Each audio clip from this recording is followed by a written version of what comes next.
बंगाल में दोहराया रामपुर का इतिहास, जहांगीर खान की सियासत कर दी साफ। कौन है देव्यांशु पांडा? पेशे से वकील, काम समाज सेवा का, अब राजनीति में चमके। दिल्ली से बंगाल तक नेताजी हुए वायरल। जो खुद को कहता था पुष्पा, जिसने कहा था खेल मैं करूंगा खत्म, अब उसका क्या होगा जान लीजिए। यह है पश्चिम बंगाल के फाल्टा विधानसभा सीट से बीजेपी प्रत्याशी देव्यांशु पांडा, जिन्होंने टीएमसी प्रत्याशी जहांगीर खान को ऐसी मात दी कि उसकी जमानत जब्त होने की हालत हो गई। ये वही देव्यांशु है जिन्हें टीएमसी के गुंडे कभी धमकी दिया करते थे। इन्होंने जहां से जीत हासिल की है वो इसलिए भी मुश्किल थी क्योंकि सीआरपीएफ की तैनाती के बाद भी यहां पहली बार वोटिंग में धांधली नहीं रुकी। नतीजा, चुनाव आयोग को दोबारा वोटिंग करवानी पड़ी।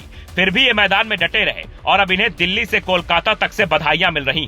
कौन है देव्यांशु पांडा? 46 साल के देवांशु दक्षिण 24 परगना जिले के रहने वाले हैं। कोलकाता यूनिवर्सिटी से 2006 में इन्होंने लॉ की डिग्री की है। पेशे से वकील है, साथ ही गरीबों की मदद समाज सेवा से भी करते हैं। इनके ऊपर 17 मामले दर्ज हैं। करीब 1 करोड़ की संपत्ति के मालिक। जानकार कहते हैं ममता राज में बीजेपी के नेताओं पर मुकदमे थोक के भाव में दर्ज होते थे। हालांकि मुकदमों की जांच के बाद ये तस्वीर साफ हो पाती है कि कौन सा केस कितना गंभीर है।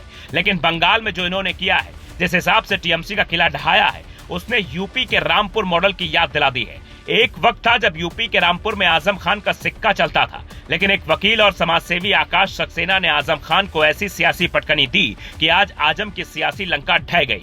रामपुर में बीजेपी का कमल खिला और फिर आजम की हालत कैसी हुई वो सब जानते हैं। जमीन कब्जाने से लेकर फर्जी सर्टिफिकेट बनवाने तक के केस में आजम खान जेल में बंद है और यही हाल अब जहांगीर खान का भी हो सकता है, क्योंकि आजम खान जैसे सत्ता बदलते ही योगी के निशाने पर रहे, वैसे ही अब सीएम शुवेंदु के निशाने पर जहांगीर खान होगा, जिसका ऐलान उन्होंने खुले तौर पर चुनाव प्रचार के दौरान ही कर दिया था कि अब पुष्पा को मैं देखूंगा।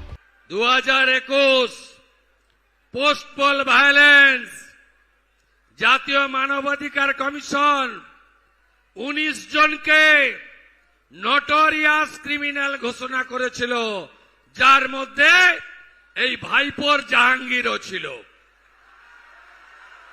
আমার উপরে ছেড়ে দিন, আমার উপর ছেড়ে দিন, আমি ওর দায়িত্বটা নিয়ে গেলাম।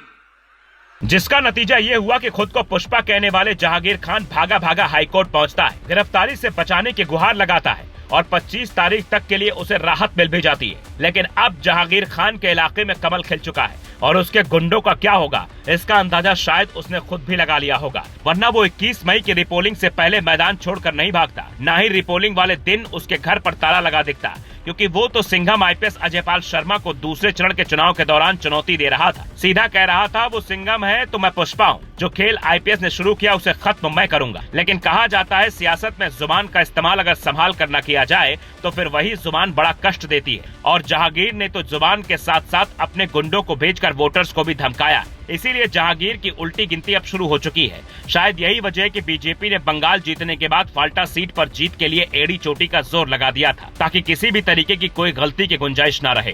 Bureau report, global Bharat TV.